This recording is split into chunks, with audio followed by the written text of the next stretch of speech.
வணக்கம். Welcome to Nanjil green kitchen. இன்னைக்கு நம்ம பார்க்க போற ரெசிபி ஒரு ஸ்வீட்டான recipe. Caramel custard rava pudding. இது ரொம்ப ஈஸியா எப்படி செய்யலாம்னு பார்க்கலாம். அதுக்கு முன்னாடி நாஞ்சில் கிரீன் கிச்சனுக்கு சப்ஸ்கிரைப் பண்ணாதவங்க சப்ஸ்கிரைப் பண்ணிக்கோங்க. கூடவே பெல் ஐக்கானை கிளிக் பண்ணிக்கோங்க. இப்போ கஸ்டர்ட் ரவா புட்டிங் செய்கிறதுக்கு முதல்ல கேரமல் ரெடி பண்ணிக்கலாம். அதுக்கு தவால 1/2 கப் சுகர் எடுத்துக்கோங்க. அதுக்கு கூட தண்ணி 2 டீஸ்பூன் சேர்த்துக்கோங்க. இதை அப்படியே நல்லா கலந்து விட்டுட்டே இருங்க. இப்போ சுகர் நல்லா மெல்ட் ஆகி கலர் சேஞ்ச் ஆகிட்டே வருது. ப்ரௌன் கலர் வர்றது வரைக்கும் கலந்து விட்டுட்டே இருங்க. இப்போ கேரமல் ரெடி ஆயிடுச்சு. இதை அப்படியே ஒரு வட்டமான பாத்திரத்தில் மாற்றி வச்சுக்கோங்க.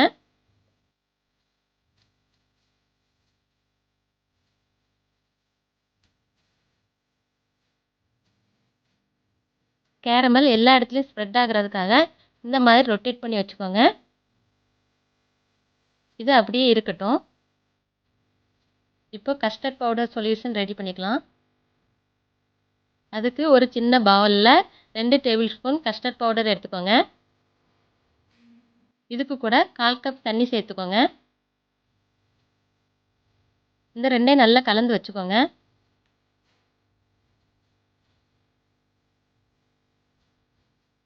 இது அப்படியே இருக்கட்டும். இப்போ நாம் புட்டிங் ரெடி பண்ண ஆரம்பிச்சிடலாம். அதுக்கு ஒரு தவால 500 ml பால் எடுத்துக்கோங்க. இதுக்கு கூட 1/2 கப் சுகர் சேர்த்துக்கோங்க. ரெண்டையும் நல்லா கலந்து விட்டுக்கோங்க. பால் லைட்டாக சூடானதும் அன்சால்டட் பட்டர் 1 டேபிள் ஸ்பூன் சேர்த்துக்கோங்க. இதையும் நல்லா கலந்து விட்டுக்கோங்க. பால் சூடானதும் 1/4 கப் ரவை சேர்த்துக்கோங்க. ரவை வறுக்கணும்னு அவசியம் இல்லை, அப்படியே சேர்த்துக்கோங்க.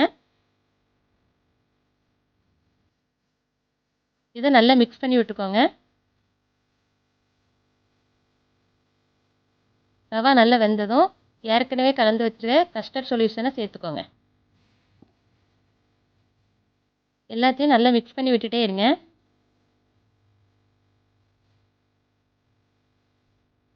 இந்த மாதிரி கட்டியான பதத்துக்கு வந்ததும் இதை அப்படியே எடுத்து கேரமல் இருக்க பாத்திரத்தில் அப்படியே சேர்த்துக்கலாம்.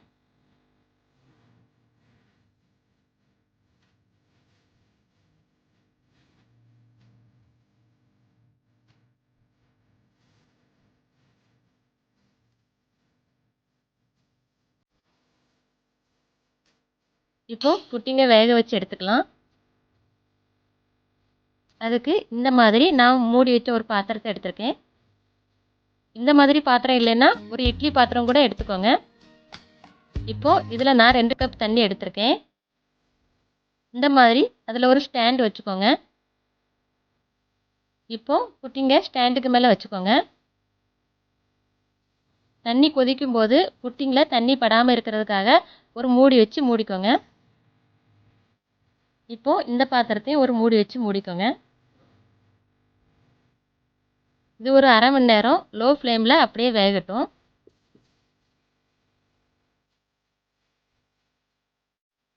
அரை மணி நேரத்துக்கு அப்புறம் இதை வெந்துருச்சான்னு பார்க்கலாம்.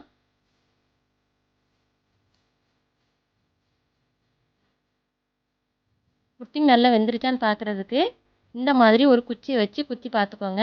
நல்லா வெந்துருச்சுன்னா ஒட்டாமல் வரும். புட்டிங் நல்லா வெந்துருச்சு. இதை அப்படியே 1 மணி நேரம் ஆற விட்டுட்டு அப்புறமா 1/2 மணி நேரம் ஃப்ரிட்ஜில் எடுத்து வச்சுக்கோங்க. இப்போ 1/2 மணி நேரம் ஆயிடுச்சு. இதை அப்படியே ஒரு பிளேட்டில் மாற்றிக்கலாம். பிளேட்டில் மாற்றுறதுக்கு முன்னாடி இந்த ஓரங்கள்லாம் இந்த மாதிரி கத்தி வச்சு கட் பண்ணி விட்டுக்கோங்க. அப்புறமா பிளேட்டில் இந்த மாதிரி மாற்றிக்கோங்க.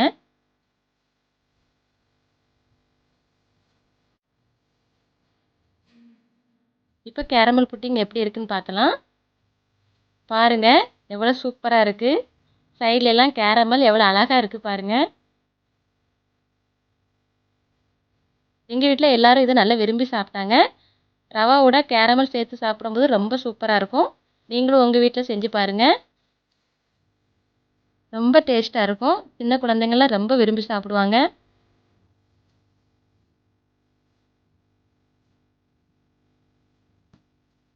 உங்களுக்கு இந்த வீடியோ பிடிச்சிருந்ததுன்னா லைக் பண்ணுங்கள், ஷேர் பண்ணுங்கள், கமெண்ட் பண்ணுங்கள். மறக்காமல் நாஞ்சில் கிரீன் கிச்சனுக்கு சப்ஸ்கிரைப் பண்ணுங்கள். கூடவே பெல் ஐக்கானை கிளிக் பண்ணிக்கோங்க. Thank you.